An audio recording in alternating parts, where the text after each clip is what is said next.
Okay, so thanks for joining us. This is the CPERN one of the CPERN online monthly workshops that we put on, which is I think in its third year now, maybe something like that. We started during the pandemic to try and give us an opportunity to keep speaking to each other in the critical political economy circles, and we've been kept going since then pretty much.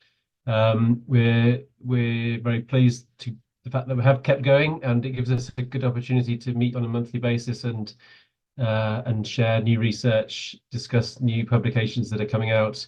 And this month we're looking at this article by Matthew Thompson and Yousaf Nishat-Botero called Postcapitalist Planning an Urban Revolution, which is also, I understand, part of a special issue, which I think is mainly out, apart from the introduction, from what I can tell, on online first on competition and change, which I think Christoph is either the editor or one of the editors of. So congratulations on the article and the special issue. It all looks very exciting, and we're glad that we had a chance to meet and discuss this article within that. So just very briefly in terms of introductions,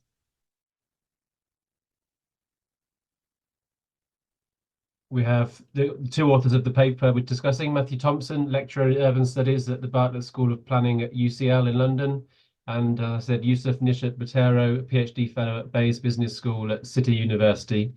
And we have two discussants: Christoph Sorg, who, as I say, is the editor of the special issue and a researcher at Humboldt University Berlin, and Agnes Gagyi, who's a researcher at the University of Gothenburg.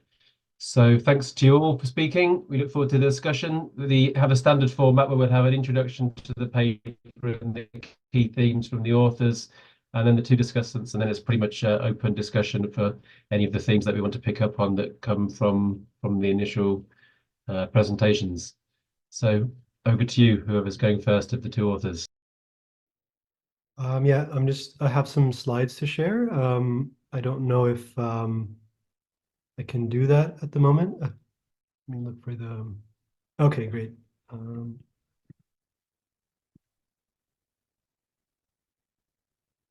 Yeah, okay. Just a minute.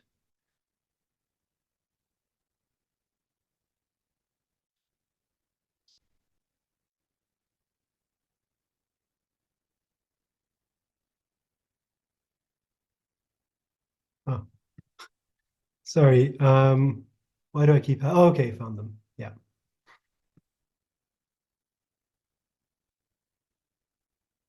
All right. Can you see the slides? Perfect. Yeah, looks okay. Yeah. Okay. Okay. Well, I hope you can hear me fine too. I've had some trouble with my laptop, which has been lagging a lot. So yesterday I was in a meeting and my laptop froze. And then when I come back, I see everyone laughing. And apparently my introduction turned into like a sped up Mickey Mouse version of it. So I hope that doesn't happen today. It's okay so far. All right, so again, yeah, thanks for the introductions, David. We're really pleased to be here to discuss this work with you all. And yeah, thanks for inviting us and for organizing this, and thank you to the discussants as well. Okay, so in this article, we begin from the premise that democratic planning is necessary for healing social metabolism, which we see as kind of fundamentally interwoven with questions of the urban and urbanization.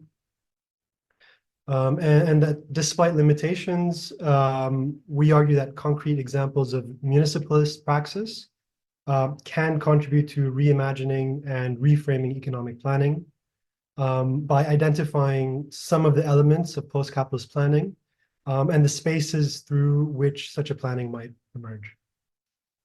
And at the bottom of this slide is some of the work we've done together that I think is relevant to the talk. We'll be focusing on the competition and change article, of course, but we'd be happy to discuss aspects of this other work and ongoing work we're doing, you know, if it comes up and it's relevant to the conversation.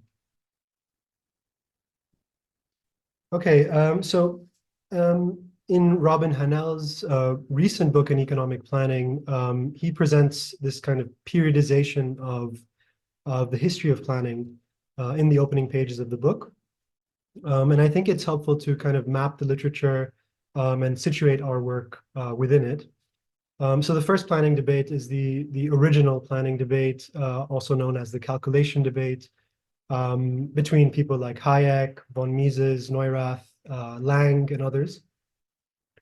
And the second planning debate refers more or less to kind of the post-World War II period. So here you have various international experiences to draw on, not only the Soviet Union and the New Deal, but also experiences in Latin America, China, and other places, as well as developments in things like linear programming and cybernetics. And of course, the most kind of notable example of the latter is Project Cybers in Chile, which is kind of significant for this recovery of these lost futures of planning in the contemporary literature. And Hanel also identifies this third planning debate, which includes his own work, and it corresponds primarily to the post-Soviet period. So if you look at some of the book covers and journal issue covers here, you have, for example, Pat Devine's book in the middle, Democracy and Economic Planning, which came out in 1988. Cockshott and Cottrell's Towards a New Socialism in 93. And another example is John O'Neill's book, The Market, which came out in the late 90s. And there's also these 4 science and society issues that came out, each appearing 10 years apart, so from 1992 to 2022. And I think this work is notable for its continued interest in post-capitalist alternatives that are not market socialist and include high degrees of planning. And these works continue to be an influence on the contemporary debate. Now, Hanel doesn't say this, but I wonder if we can start speaking of a fourth planning debate, one that is maybe more interdisciplinary, maybe even more historical materialist in some ways, but is of course also shaped by the specific conjunctural realities of our moment, most evidently climate change, developments in the digital and platform economy, changes within and between firms, questions of social reproduction, and the experiences of the pandemic, to name a few. And a niche within this literature is addressing questions of space and nature, with the premise that post-capitalist planning or post-capitalist alternatives must reckon with kind of longue durée reconfigurations of town and countryside, with wilderness as the kind of relative other of this division or antagonism between the town and the countryside. And here there's an emphasis on the social metabolism of the kind of urban-rural spaces through which a post-capitalist planning might emerge. And this is the literature that Matt and I engage with most directly in this article. And also a forthcoming book chapter on post-capitalist countrysides and other work we're doing on this kind of urban agrarian question of economic planning. So yeah, again, our premise is that planning must account for questions of space, and that this implies rethinking planning from the standpoint of the oikos or oikonomia, which would encompass the labor of social reproduction and the labor of nature. And these are, spheres of life or domains of life which are governed by logics that contradict those of exchange value. And again, we argue that examples of municipalist praxis, or in such examples, we might identify elements for post-capitalist planning futures and some of the spatial sort of interventions that might point in that direction. And again, we see this kind of within the broader problematic of the urban and urbanization. This is essentially about understanding planning in relation to spatial mediations of, for example, logistics and logistical power, and the potential for reconfiguring such spatial mediations for a kind of municipalist counterpower to regain control over space and therefore metabolism. A post-capitalist planning would, we argue, have to work against reproducing capitalist abstract space, against the capitalist domination of space and nature, and for the reappropriation of space according to use value and conceptions of metabolic value as well. And we also stress the important role that embodied knowledge and desire would have to play in such a planning, if it is to be a planning in which people can genuinely participate in the production of space as a kind of differential space of democratic planning. Again, at the heart of this is the question of metabolism, which is fundamentally a kind of urban question, a question of urbanization. These books here are just some of the examples of the literature that we've drawn, but I just want to emphasize something that we take from Moore, who's been a big influence on our work. And this is that given that human metabolism is also exosomatic, meaning that it's mediated by kind of these various assemblages of technologies and infrastructures that are external to the human body. We argue that this can be extended to the urban as the kind of vast, extroverted, exoskeletal system of human metabolism. The urban as the space through which matter from nature is converted into energy for human life and social organization. So if we speak of the democratic planning of the oikos or oikonomia, or democratic planning from the standpoint of oikonomia, we think that, this is also fundamentally interwoven with mediations or with the mediations of a kind of urbanized oikonomia. And I'll pass it over to Matt now. Matt, do you want me to keep the slides up or? Yeah, we can do that. Should we do that? Should we try the coordination? We try and plan this by remote coordination between each other's desktops. Should we do that? I'll just say next slide, please, Yousaf. Yeah, sounds good. Cool. Okay. All right. Great. Well, thanks so much. Yeah. So I think what Yousaf has basically laid out as the landscape, it provides the kind of background, I think, and the platform from which we then launch into this argument in the paper. And we start with this thesis around agricultural revolution. So one of the main sort of, I guess, interlocutors we've got in the piece is with Jasper Burns. And Jasper Burns, along with some other comrades, Clegg and Lucas and others, think about a post-capitalist transition or a revolution beyond capitalism as being an agricultural one, or necessarily being one. And they cite, that all the previous kind of transitions in that respect. So the Neolithic agricultural revolution shifted hunter-gatherers into feudalism eventually, and brought those hunter-gatherers that were previously free in a certain extent under feudal bonds of personal domination. And then capitalism was brought out, came into being through an agricultural revolution, the enclosure of the commons.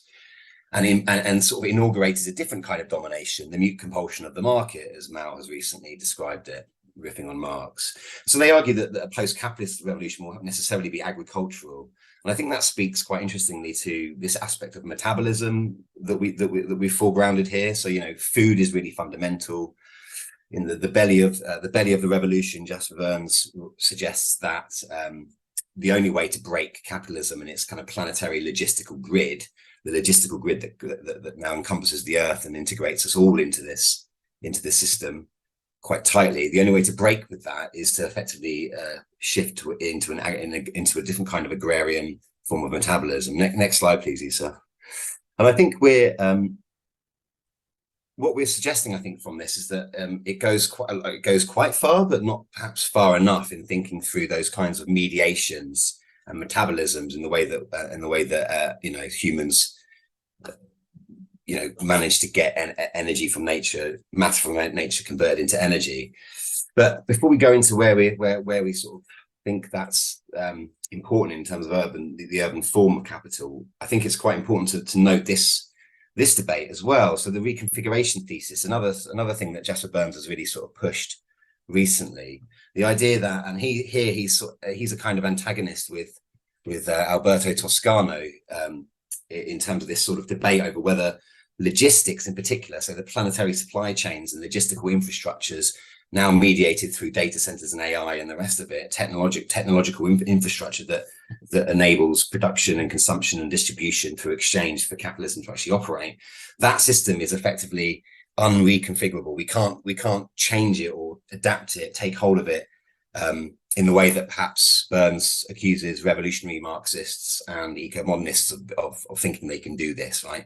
And he cites 3 different ways in which that is problematic. So the holistic design of logistics makes it very difficult to kind of get a sense of its entirety. We lack a kind of intelligibility or sort of transparency of over quite overwhelming complexity of this technology. And he also suggests that there's an historical nature to this control, this domination, which is that place-based revolutionary struggle tends to happen from particular places, and it might then spread out in a revolutionary way, but it doesn't happen all at once. But it would need to happen all at once if we're going to take hold of the planetary infrastructure of logistics. And so, yeah, thanks. Yeah, next slide, Yousaf. Yeah, so there's some examples of this, right? So cities are kind of implicated within this system, right? So there's the urban form of capital is kind of is a part and parcel of planetary logistics. In fact, Alberto Toscano says that the growth of the city is inseparable from the rise of logistics, because they're kind of almost like they're the nodes in a circuit board, right, that are sort of propelling this stuff that's circulating around the world, these commodities at a faster and faster rate. But we can't necessarily just see cities and kind of and agglomerations as conduits or transistors for the faster flow of capital. Deborah Cohen, for instance, talks about the density, congestion, diversity, and complexity of urban space being a major obstacle to circulation. And, there's obviously then proactive struggle against the commodity form and against the circulation of commodities through planetary logistical infrastructure, through the things like blockades, occupation, sabotage, blowing up pipelines, etc. But what about alternatives here? This all seems very reactive. Next slide, please, Yousaf. So Toscano basically makes the case that what would it be to not just struggle against the material flows themselves that tightly integrate us into capitalist domination, but actually struggle against the social forms that channel them. So he suggests that blockades of the type, for instance, this picture here is of Oakland Port in 2011, which Jasper Burns was a participant in. They're all well and good, and they obviously do a good. They obviously prevent, and they're reactive and they're defensive in certain ways that help raise profiles of these struggles. They absolutely do cause disruption in certain senses, but they don't really transform the social form that animates these things. The things will keep on going, right? Capitalism can't be stopped by this this kind of reactive struggle. Next slide, please, Yousaf. So we're thinking about what is the form? If we're going to struggle against the social forms of capital, what is the form of this logistical infrastructure that girdles the earth and allows us to, and basically sort of mediates our social metabolism with the rest of nature? It's that form that we're trying to get at in this paper, and we're basically riffing off the open Marxist tradition here, social form analysis, and this is something actually that I just borrowed from Harry Pitts and Lorena Lombardozzi's paper on UBI, but it's great. It's taking Richard Gunn's metaphor of 2 climbers being linked by a rope, and that is that relation is that sort of mediating relation. The rope itself is the kind of form in which they are held, in which they are constituted as a bunch of climbers, and it's that mediation and that relation that is really important, I think, when we're trying to understand the way that capital operates, the way that capitalism operates as a totality. And obviously form analysis tends to focus on things like, obviously the commodity form, wage labor, work, money, the way that money then circulates as a kind of concrete abstraction of the commodity form, and the state. So the state is the political form, if you like, of capitalism, and it contains the contradictions of the inherent class struggle between capital and labor and the contradictions of the commodity form. And it contains that through violence. But what's the spatial form of capitalism is kind of what we're trying to get at here. And we think it's something to do with urbanization, right? And the way that urbanization has become embroiled and enrolled in this planetary infrastructural network that now sort of wraps the world into one kind of totality, if you like. So with this, we're sort of building on Henri Lefebvre's concept of abstract space being this kind of spatial expression of state technocracy and market capitalism. And with this, he's sort of he's thinking what is the kind of dynamic, the form through which abstract space under capitalism takes. And he says it's homogenizing and it's dividing. So it homogenizes, kind of flattens all qualitative difference and replaces the richness and depth of symbolic meaning with a kind of quantitative equivalent, so that it can be exchanged on the world market. And that is done, it does that through dividing up into lots and compartmentalizations. And if you like, the containers that we see on ships are a good example, or kind of a concrete, a kind of expression of the concrete abstraction of abstract space. And the logistical state, says Toscano, is a big part of this. The logistical state is the thing that kind of mediates and controls this for the optimal flow of commodities. But he goes further. So Lefebvre tries to say, what's the actual inner logic? What's the dynamic that creates this abstract kind of space? Well, he says that it's kind of basically built around this kind of dialectic between centralization and peripheralization, or implosion and explosion. In this book, published in 1970, quite a while ago now, he talks about the complete planetary urbanization, the complete urbanization of the planet, which is the subordination of the countryside to the urban. So to the urban logic of consumption and distribution, and this crazy kind of phenomenon of the center and the periphery everywhere side by side. Next slide, please, Yousaf. And more recent work by the likes of Neil Brenner and others working in urban studies have taken up this idea, and it's now become quite a contentious thing in urban studies around planetary urbanization, partly for its totalizing conception, universalizing conception of urbanization. But what's interesting in the way that this thesis operates is that it sort of identifies two dynamics: an implosive dynamic and an explosive dynamic. So the implosive dynamic is what we kind of see around the agglomerations, the dense centers of urban life that we ordinarily associate with cities, skyscrapers. But we can also think about these things as being the nodes, the points of coordination and control in that planetary infrastructure, so warehouses, ports, data centers. And then explosion is the kind of that extended urbanization out into the countryside, into the wilderness spaces. But you can also think of these as kind of the cables, the pipelines, the circuitry, the shipping lanes that effectively enable this kind of urbanization to operate and function, for capital basically to dominate space through abstraction. Next slide, please, Yousaf. I'll skip this. I guess basically we're thinking through this kind of stuff in different dynamic, in different literatures. We're thinking about a dialectic of flow and fixity. The more flow there is around the world, the more fixity that is required in dense agglomerations. And it's at those nodes that perhaps is the weak points, or at least not the weak points, but the opportunities are there at those dense nodes, those centers of fixity that are important for propelling this stuff around the world, where we can intervene. And it's this space that we're thinking, we're looking, I think, empirically to struggles where perhaps this kind of intervention is happening, drawing on the likes of Mazada and Nielsen's thesis in the politics of operation who suggests that we need a dual power strategy of reinventing the Soviet. So thinking about the commune. Next slide, please, Yousaf. So we're thinking about the commune effectively through a municipalist lens.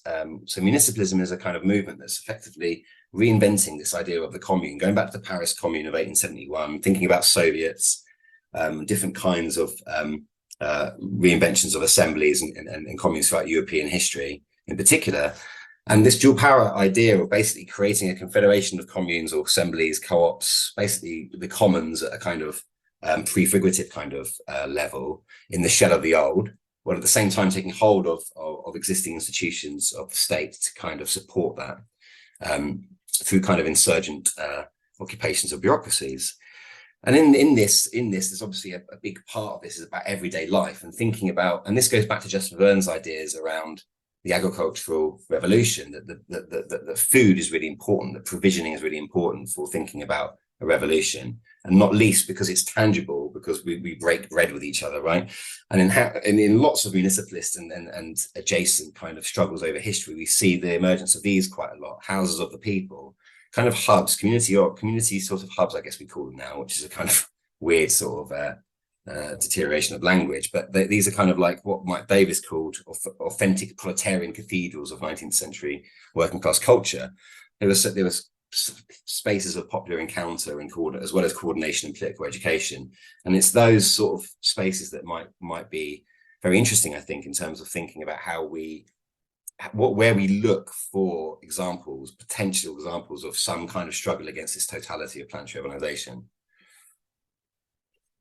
So this takes, but of course that wouldn't be enough. That would only be thinking about the commune and the assembly, even if it was possible to actually start to rebuild some kind of post-capitalist coordinative structure within the shell of the old. That would only be really thinking about the agglomeration side of the equation. It would only be thinking about the fixity side, the implosive logic of planetary urbanization. What about the explosive logic, the extension through supply chains? So I guess the latter part of our paper starts to question that side of the equation. So how do we reappropriate the supply chains, extended infrastructures that support urban metabolism? So if we're going to struggle against the social forms of capital, we can't just blockade, ports and pipelines. We've got to think about how do we actually reconfigure these supply chains. Next slide, please, Yousaf. And some work is beginning to emerge. There is some activism out there and some experimentation with thinking about sort of what we've called supply chain municipalism, but is these authors, Leandro Mnuchin and colleagues in Rosario in Argentina, think through this concept through counter logistics, which is obviously another big concept in this area, in this fourth debate in the planning literature. So this is a situation where you've got a network of cooperative federations of family farmers and municipal food companies trying to localize supply chains, but not just through this sort of bioregional, small is beautiful type thing. They're really trying to start to think through this kind of logic of how to actually, how to reinvent provisioning systems, I think, at scale that can be connected between different cities as well as within small local areas, and thinking about the ecological metabolic questions around how do we feed ourselves based around this particular sort of region that we're in. Next slide, please, Yousaf. And I think this is the last slide. I guess basically, I've been very fast here and tried to trot through it, and there's a lot of complex steps in the argument which I probably haven't done justice to, and a lot of this is us feeling our way through this thing. I guess we're trying to understand from you guys who are probably really well versed in this stuff, like form analysis, open Marxism. Are we making too much of a leap when we're talking about the spatial form of capitalism? Can we analyze urbanization in that way, planetary logistics in that same way that we think about the state? Do we fall into the same trap that Toscano accuses Burns and others of fetishizing the kind of objects of struggle rather than the social forms? How do we think through these issues? I think it's a really complex thing to kind of understand the concrete abstractions of capital and how we then actually intervene in those things to change it. But I'll leave us with some questions here. I think we're trying to, I guess a lot of this is about joining up the urban and the rural, thinking about extensive urbanization, which is basically rural, thinking about mining, thinking about where supply chains reach into extractive industries at commodity frontier zones, which necessarily means joining up with indigenous struggles, with agrarian struggles, with peasant struggles. It's something that we didn't really talk about in this paper, but it's what we're now thinking through in more recent work. I guess I'll leave it there, but there are obviously loads of questions here in terms of like where this leaves us. And it is obviously quite a bleak landscape out there. And municipalism is not the answer, but it is quite fascinating and quite heartening to see some form of political struggle that is no longer just reactive, but is thinking about how do we take the state and then use the state as levers to reconfigure the state in the same way we might reconfigure the planetary infrastructure, the technologies of supply chain capitalism. Okay, thanks very much. Excellent, thank you. Thanks for setting out so clearly and engagingly the core argument in the paper. Thanks. We didn't actually decide who's going next or first of the discussants. Agnes, do you want to go first?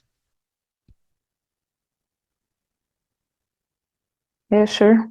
Do you hear me? Yes, well, fine. Thank you. Yeah. Thanks for the paper, and also it's really good to see you and talk to you live. So basically, I think I share most of the starting points here, so I'm not going to engage in any kind of debate there. Because both in my research and my organizing work, I have also felt this frustration of the new planning debates lacking the organizing aspect. The way I understood it, usually was not only that, then it lacks the answer to the question with whom we are going to do it and how we are going to do it. Like there were these critiques about Malm's book about growing out the pipeline that said that it is not a strategy, it's rather experimentation of thought about what we might do with the state if for some reason we might get it, but you don't know with whom and how do you get it. But there is a deeper level to it, which is about the fact that you can't really think your way to the planning if you don't think the organization and you don't do the organization, because how the capacity to transcend the current form is built within the current form is part of the process, and the knowledge that is gathered through the organizing is also part of the process. So in my work, it's the practical one. It's more connected to working with unions and energy transition, like how on earth you're going to plan the energy transition without the actual workers who are operating the energy system, and how you're going to implement that plan without them. So I'm completely with you on that starting point. And also the other one, the spatial aspect, I think it's very well put as a core aspect of this unity of organizing and democratic planning. And I'm also completely with you on following up on the spatial aspect of the Marxist logic of starting the analysis from the totality, like as you called it, this exoskeletal system of human metabolism. Definitely the good place to start from, and to think the value chains within it, not only from labor exploitation, but also from extraction and how they are combined. So my questions would be rather about this problem that is, I don't think is the problem of your paper, but rather is the generic problem of trying to do strategy. If you have this starting point of the Marxist totality analysis, but you have to work on the ground when everything is much more particular and concrete. Namely, how you connect this example of radical municipalism and communalism and municipal initiatives trying to work through the value chain within the food issue. So how do you organize the levels of abstraction, and how do you connect the relevance of the example to this overwhelming macro level of totality? So if I understood it well, but maybe it's just such a dense literature review that I skipped some bits there, but it seemed to me that, for instance, one of the ways that you connect it is through this review of the historical council movements and Venezuelan communal councils and new examples of municipalism, like in Belgrade or Zagreb. And then it is this ideological analysis of mistakes. So one shifting towards syndicalism, which you call the fetishism of the economy, where you build too much on labor councils, and then you create the labor aristocracy and focus on them. And the other would be statism, when you focus too much on the political, fetishization of the political, and then you create this elite group of bureaucrats. And then it seemed to me that to this dilemma, you offer the spatial and communal perspective as something where totality can be grasped better in the everyday. But for instance, here it seemed to me that this analysis is rather on the idea level, and it doesn't really do justice to how you would analyze the political economy process that happened when these experiments were happening. So, for instance, the subordination of the agricultural or reproductive logic to the industrial logic in council and state socialist and Yugoslav self-management efforts it's not because these guys were not operating people's houses or socialist new crash systems, or they didn't know that they have to deal with the food.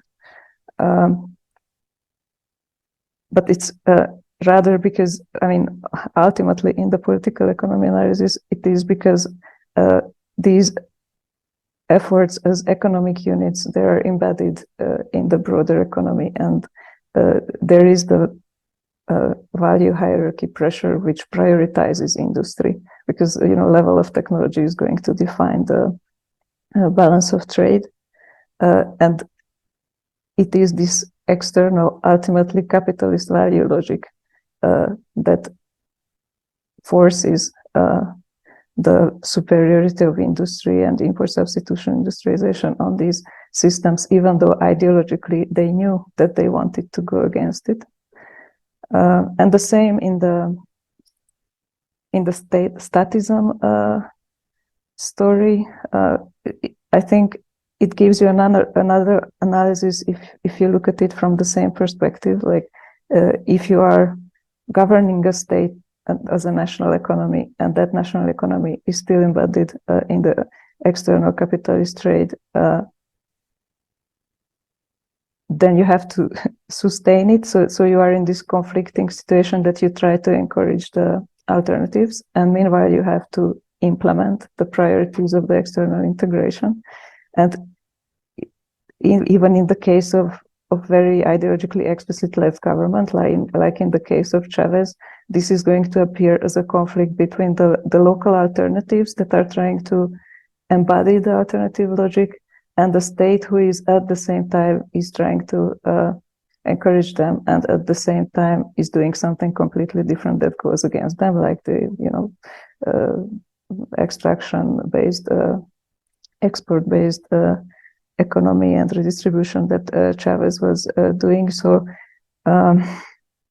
if all this is true, then it's not because of the ideological mistakes, and because of that, just correcting the ideological mistake by going back to the spatial and the communal is not going to help. So it's just one way of, a long way of saying that this macro dialectical unity that you introduced in the beginning would need to be seen at later points of the argument and the later units of the argument too.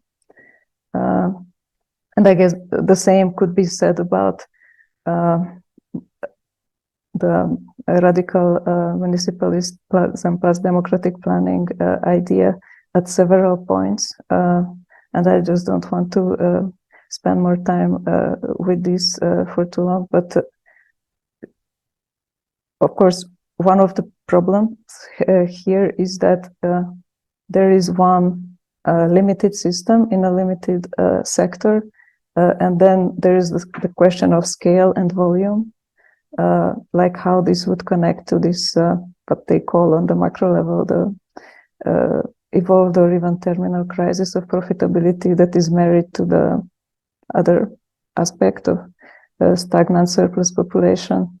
And when they write about this, in terms of the macro conditions, then there is always the question of lacking land to solve this, especially in desertifying global south. So that's one of the aspects. This comes back to the urban very much in this planet of slums situation, when the stagnant surplus population comes to the city, but that doesn't mean that there is a working rural hinterland behind them, because there isn't. And another issue I just wanted to flag is the volume and necessity to optimize in terms of technology and logistics and integration, also in building the economic alternatives. So this is an ancient knowledge of cooperativism and solidarity economy. That your own circuits have to be bigger and bigger in order to create stability and to be able to have any external impact. And with the examples you bring, in some ways seem to contradict this, even though I also think that networking between the municipalist food initiatives should point toward expansion and is promising in this sense. But when you bring examples about how the scope of this can be broadened, other than bringing examples of certain food initiatives, then it seems to be that the idea is that there are different initiatives like squatting, social centers, time banks, cooperatives, assemblies, and then there would be some sort of loose coordination between them, for which the example is the Decidim system, which is digital.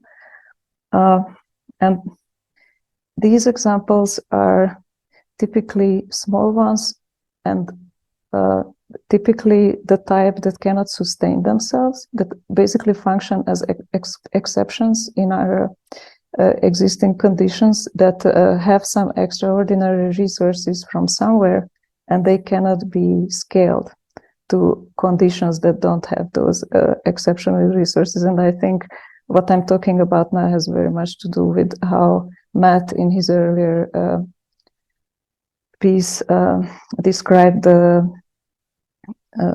evolution of the two main UK examples of the new municipalism.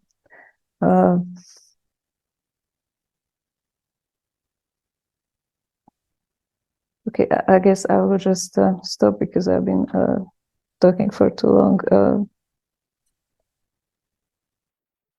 Excellent, thank you, Agnes. Christoph? Hi, thank you very much. Thank you for inviting me to this. This is really exciting. So I'd like to thank both of you. I learned so much from the paper, but also from Matt on urban planning, urban studies, and other situations. From Yousaf on corporate planning, history of corporate planning, and also from Agnes on world system theory and social movements many years ago. So really excited to be part of this. Yeah, so I'd like to say a couple of things that I liked about the paper, and then a couple of questions. Yeah, my main critique of the paper is that I think you could have really crammed more really complicated theoretical radical concepts into it. I think I only counted 95 concepts that I had to grapple with. So there's a lot going on, and I really like the paper. And in the second part, I'm not an expert on urban studies, so I had to really think about some of what I'm reading, and I'll have a couple of questions on that, which are extra questions of understanding later on.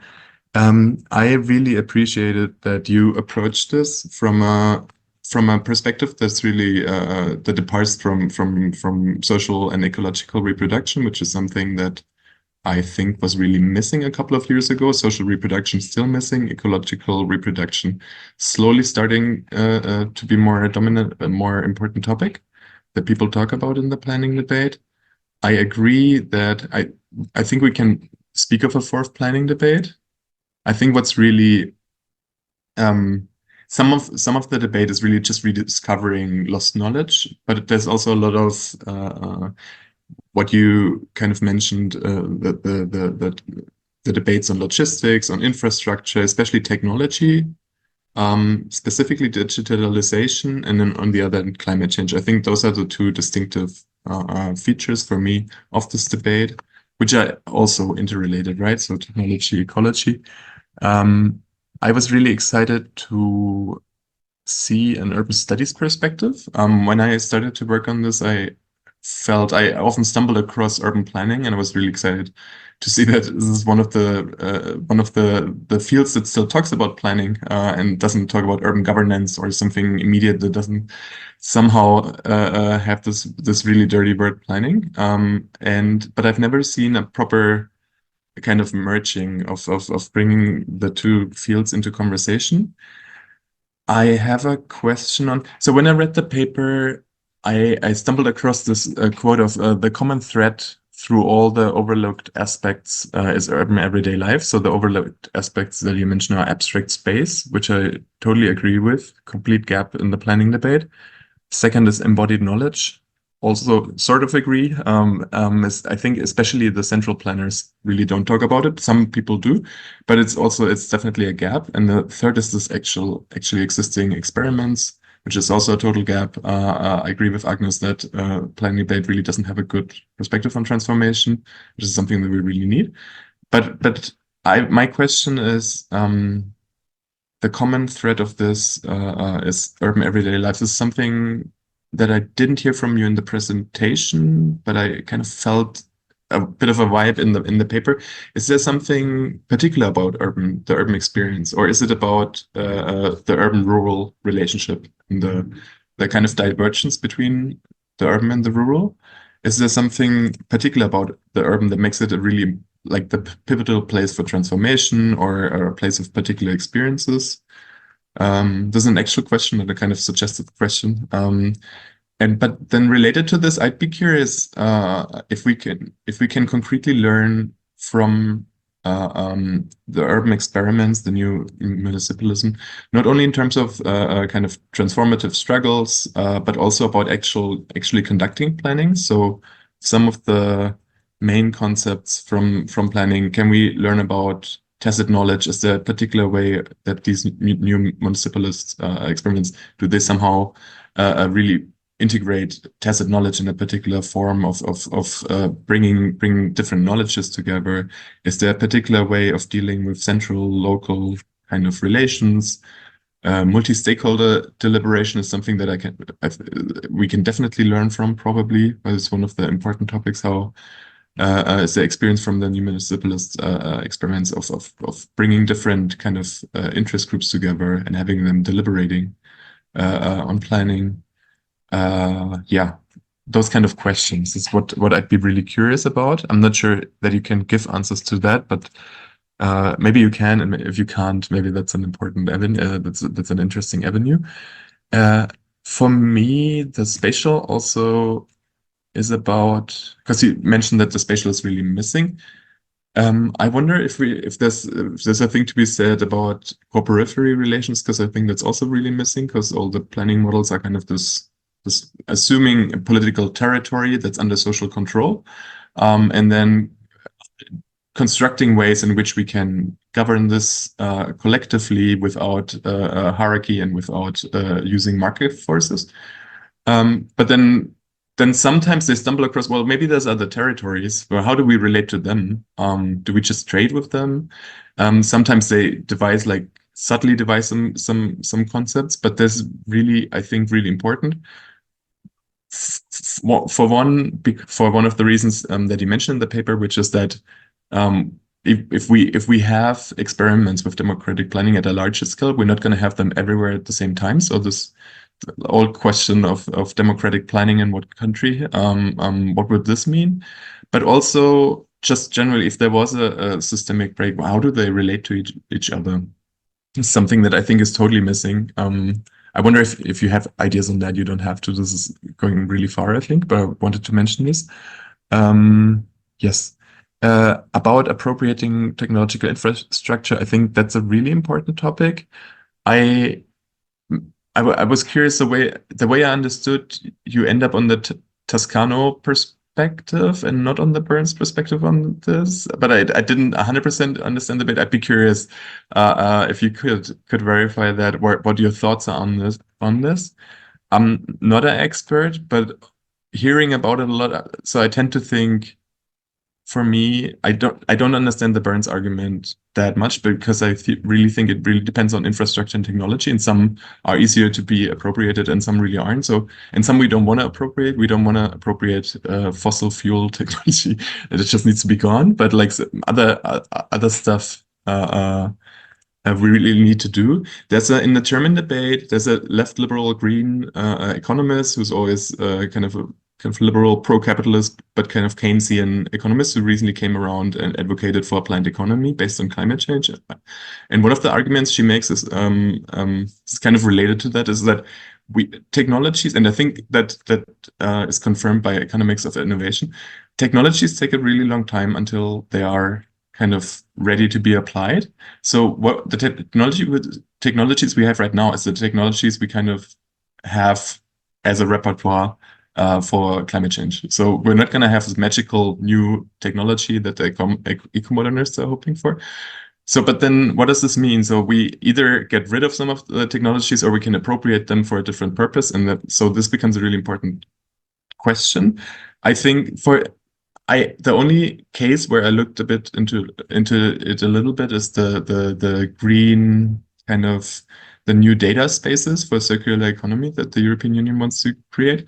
And then I talked to some AI people, and I really don't see why this couldn't be appropriated. So if there's digital product passes for all the products, I mean, this is kind of dangerous as it's kind of like centralized data collection, but there's not a technological problem in kind of not centralizing that. And if this were available, this would easily make it possible for. This would basically connect all the supply chains directly also to other companies. So this would create a data space where they could relate to each other in a self-governing cybernetic way without markets or kind of transform markets, whatever.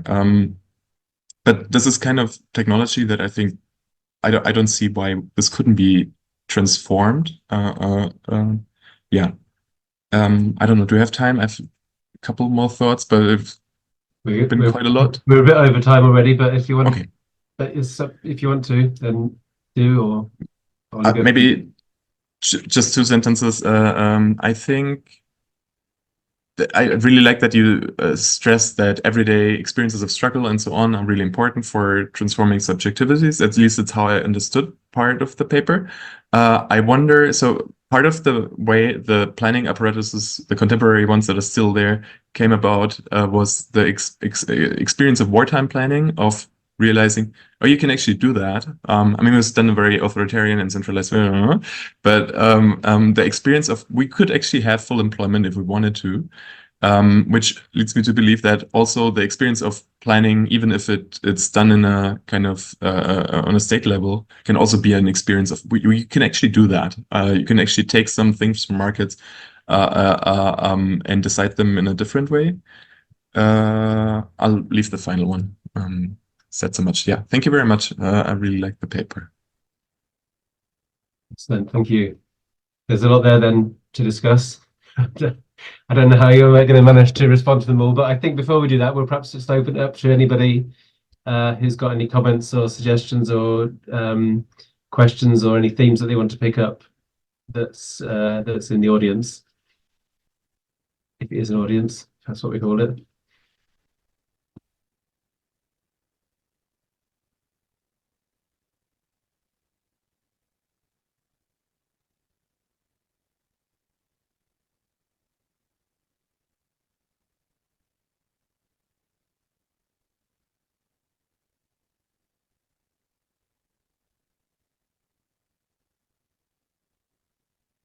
Okay.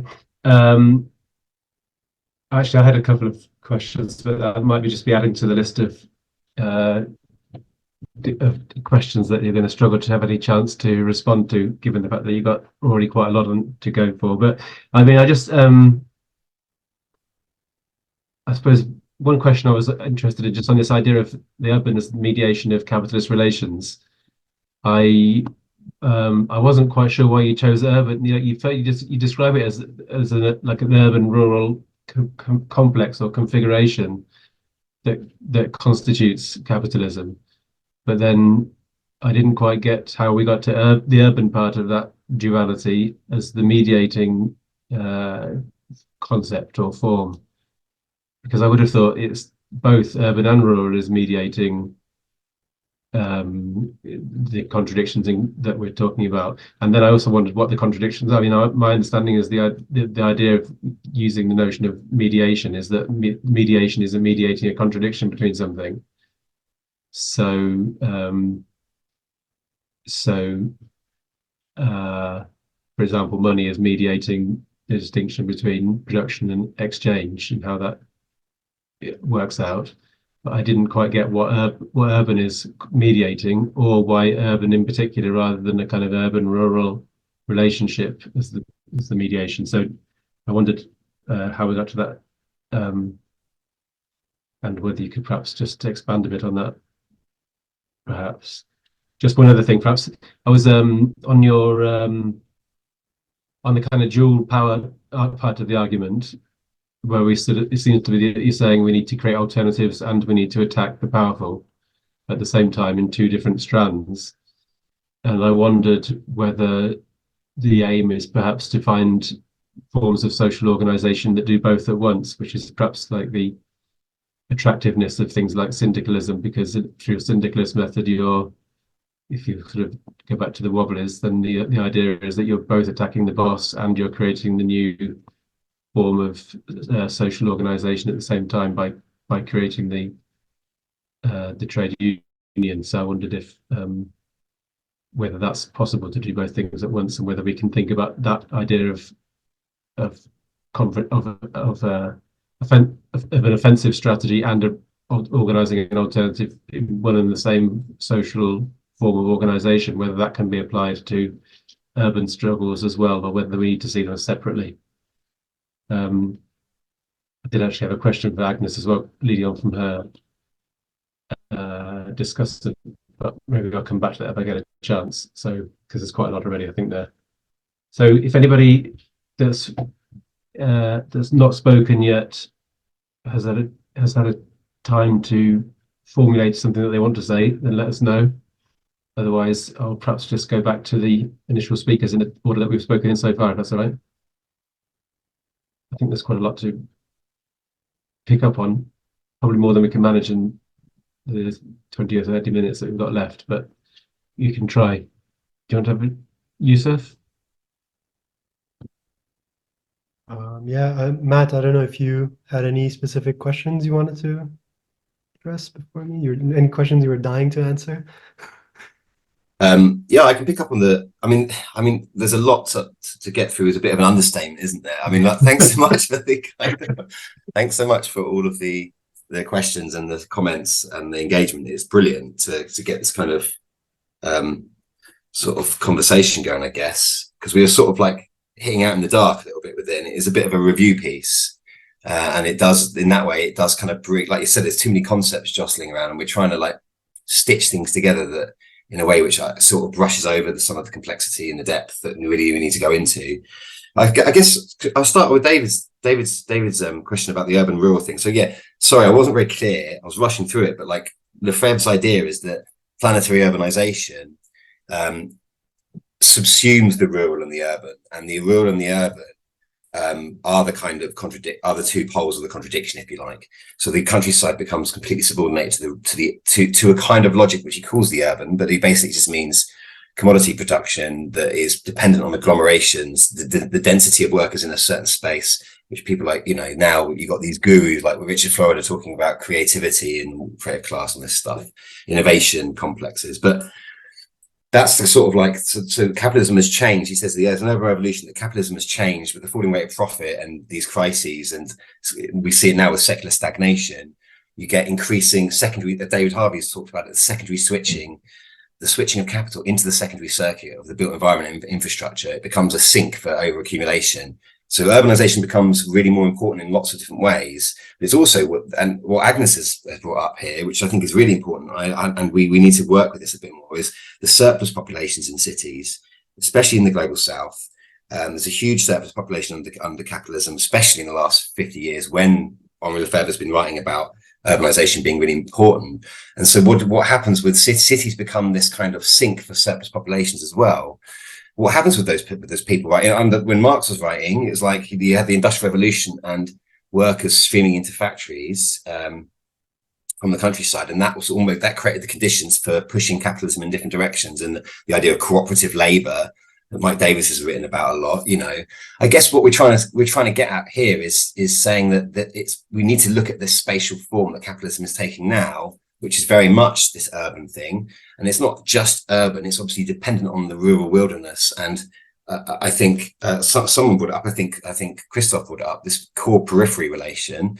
So there's this dynamic of core and periphery through urbanization that's more and more, that's basically reworking the world beyond the imperial core and world systems analysis sort of thing. And it's actually the core and periphery everywhere side by side. This is kind of the thesis that Lefebvre is sort of working with. So we see core and periphery all the time everywhere.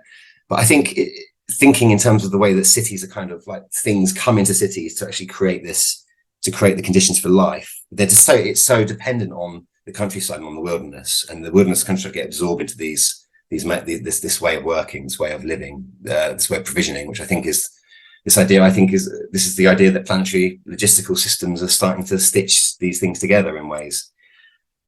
Sorry, I've gone. I don't know where I'm going with that, but basically, I think that we need to look at some of where these people are coming together in cities for thinking about where the struggle will happen next.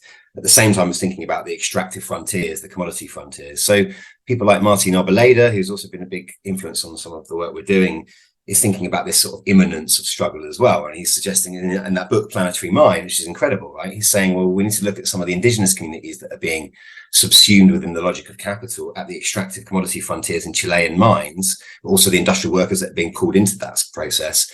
They're working with technologies in interesting ways, with mobile phones, with different kinds of coordinative computer systems to do the mining, but they're also then gathering and coordinating themselves in ways which bring in indigenous knowledge, which you could sort of say is a kind of modern day version of what the industrial workers of Manchester were doing when they were going into the mills and starting to realize that they had a sort of social, it was the social organization of capital, which is kind of the extraordinary thing that capitalism does. And I think that's what we're trying to say. We're just trying to say, well, we need to look in these spatial configurations within the conduits of supply chain capitalism for this struggle. We're not going to find it, like Burns is suggesting, in some escapist commune. Well, I say commune, but we're obviously talking about communes, but we're not going to find it in some agrarian commune where people are going to try and self-provision in some bioregional utopia. That it's not going to come through that. It's going to come through some kind of integration within the system, from within this system, that is propelling people into more and more challenging situations, and then they push back against it.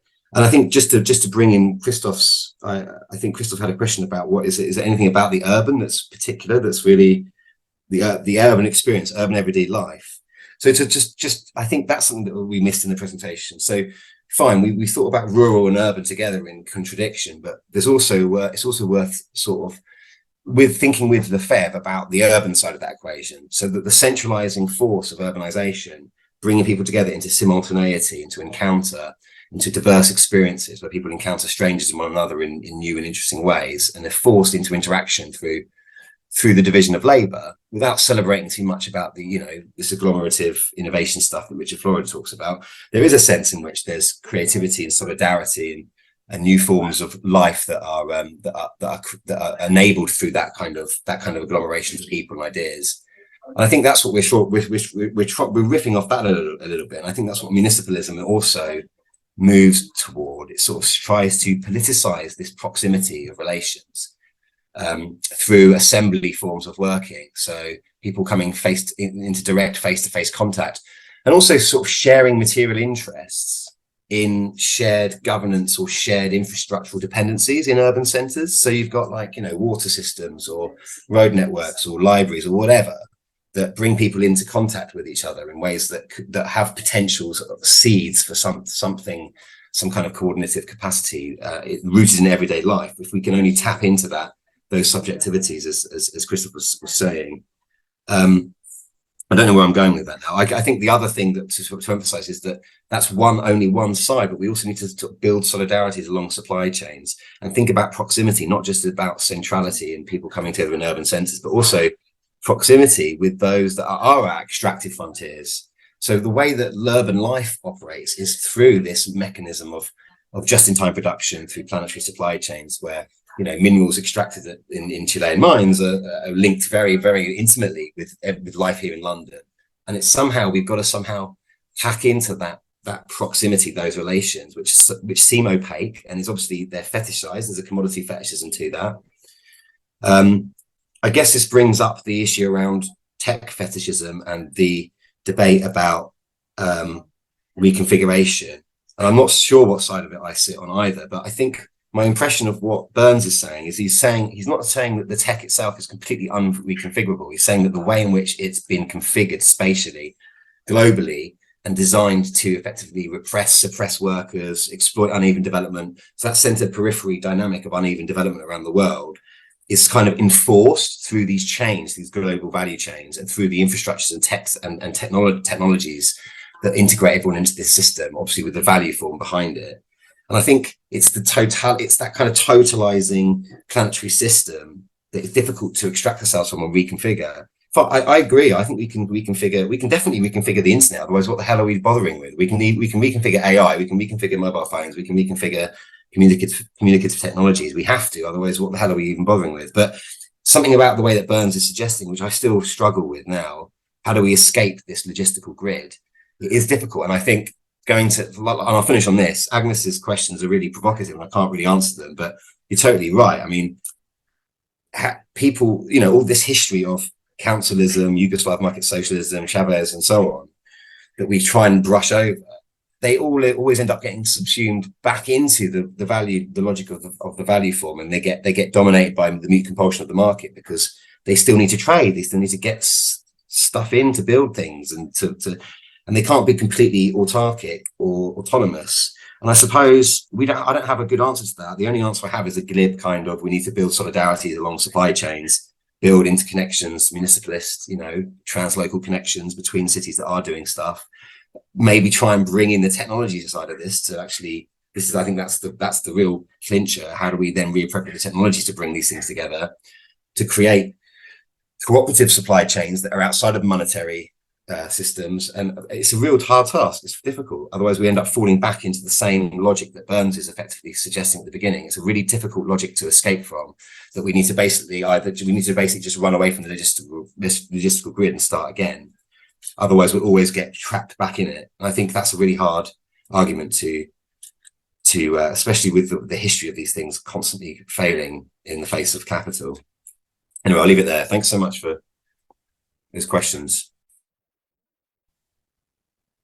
Right, thank you. Actually, if you don't mind, I might read out Yulia's question before I move on to the others, because otherwise we probably won't get a chance to hear it. So Yulia's can't use video at the moment. She's on the transport.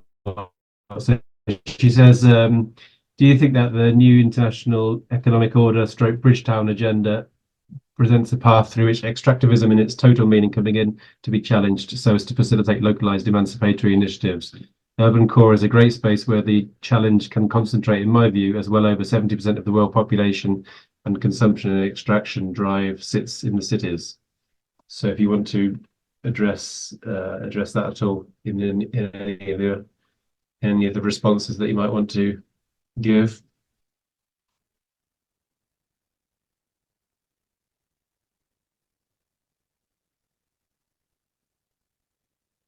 I'm sorry, I'm just reading the question carefully. I'm not familiar with the Bridgetown agenda. Don't know if anyone can explain it to us. Maybe we can answer, but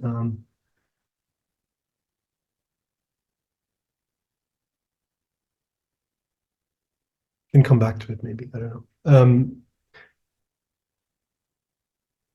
I thought maybe I could pick up on one question Christoph had, unless someone else has a question they would like to ask first. And No, also please say do. thank you for the comments from the discussants. I think they gave us a lot to think about. And I don't think we, as Matt said, we were able to answer all of them now. But I think we'll go away with a lot to work on. So thank you for that. But there was, I think, Christoph, if I understood one of your questions, you were sort of asking, are there, from the experiences, from new municipalist experiences, are there things that we can learn or insights we can take that directly address some questions within the planning literature, such as like tacit knowledge? For example, I'm not sure if I understood it correctly. Yeah. Exactly like that, yeah. Yeah. Oops. Okay. I had a little prompt here to confirm sorry, just give me a second. Yeah. I mean, I think, so I'm doing research in Barcelona on a planning institution. Actually, we talk about one of the cases, this case that I'm going to talk about in the article, which was called Terra Pagesa, which means peasant land, and it's one of these supply chain municipalism type cases. But I guess what's interesting here is, of course, all the institutions or organizations involved are sort of compromised in one way or another, shaped by kind of different path dependencies, depending on when they were sort of formed and the people involved and so on. But nevertheless, this is interesting because this project which is a food localization project, is mainly, I guess it's targeted for organic and agroecological farmers. And it's seen as aligned with this aim that the city or the metropolis has to increase local food production to about 60% by 2030. And the project was sort of incubated within a planning institution. So the planning institution played this kind of role of bringing together different actors in the area. So that included like the agricultural union, farmers, and different organizations in the agricultural and food sector. And there was a kind of like 1 year sort of phase where they were designing or discussing how to organize this project. And currently it's managed by the agricultural union. And the idea is to eventually turn this into a cooperative owned by the farmers themselves. But again, it's just one kind of interesting case where you see a kind of planning institution with very limited capacities. It doesn't have executive capacities. It's basically a kind of elaborative planning body, which can at least like bring together the relevant actors. And it's involved a new kind of office for food, for sustainable food, which was formed by the Barcelona and Comú, or in that period that Barcelona and Comú was in government, which has been financing this project. So it's not exactly like a public commons type arrangement, but it's something maybe, I don't know, public community type partnership. Which I think the planning sort of literature can take from this in terms of what is the kind of what's the political institutional arrangements that we can organize planning within capitalism. If it's not post-capitalist or anti-capitalist, perhaps it's somewhat non-capitalist in some ways. So, and there might be some elements to draw from there. And all this is kind of formulated within, again, these developments took place within, during the period that Barcelona and Comú was in government. So there's this kind of background context or preconditions for this taking place. But again, this is formulated in terms of sometimes more implicitly, sometimes more explicitly, kind of healing the metabolism of the kind of urban-rural spaces or urban and peri-urban spaces of the metropolitan region. I mean, that's just one example. I'm sure there are many others. And they do in some way, I mean, perhaps they deal with this question of tacit knowledge by including all these different associations in that process. And it's not just that, there's also other projects that complement, the success of this sort of counter logistics, right? So like building or creating protected agricultural zones in the city and so on. Yeah. I mean, that's just an example I thought might be interesting to comment on. Will there ever be, Yousaf, sorry, I was going to just ask, will there ever be, do you think there are any moves to integrate that kind of planning in the agricultural domain in the city with some of the stuff that's beginning to emerge through Barcelona and Comú, Decidin Barcelona, some of the more kind of citizen-led assembly? So are there efforts to connect those producers with the consumers ultimately, I guess? So I mean, is there that going on too? Because that's the hook, isn't it, that we need to think through this thing as a metabolic kind of whole. Yeah. So I mean, the issue that this institution has right now, or this organization has right now, is that it is led by the agricultural union, and they're having some serious or difficulties in terms of actually getting the product to where the consumers are. And the agricultural union I mean, does not have those links that it would need to have with, let's say, consumer associations or cooperatives or something. So I'm not sure if that's the sort of question that you're getting at.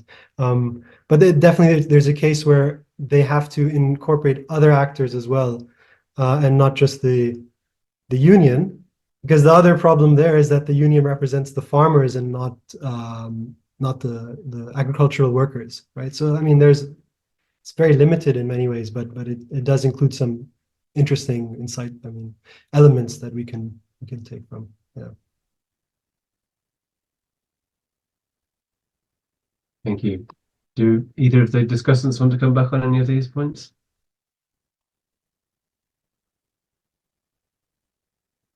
There's some discussion in the chat here. I'm not sure if I'm going to be able to read it all out.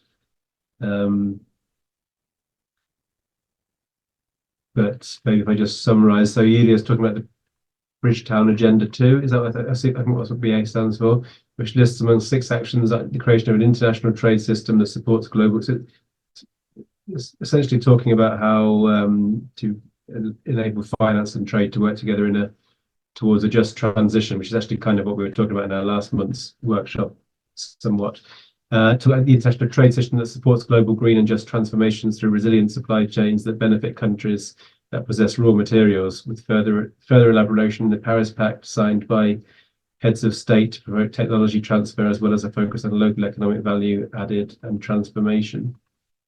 And Luis follows on about here in Brazil, we have an annual state planning laws for economic solidarity and agroecological production from discussions with grassroots movements.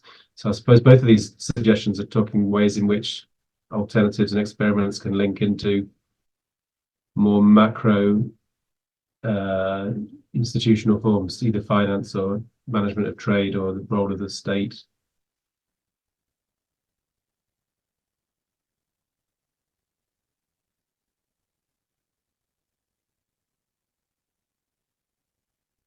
Good. Okay. Thanks for the paper.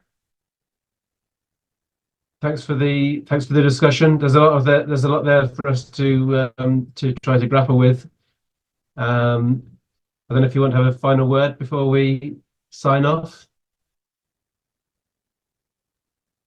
I'd just like to thank you again for organizing this, for inviting us, and for the 2 great sets of comments and questions and feedback for us to take with us.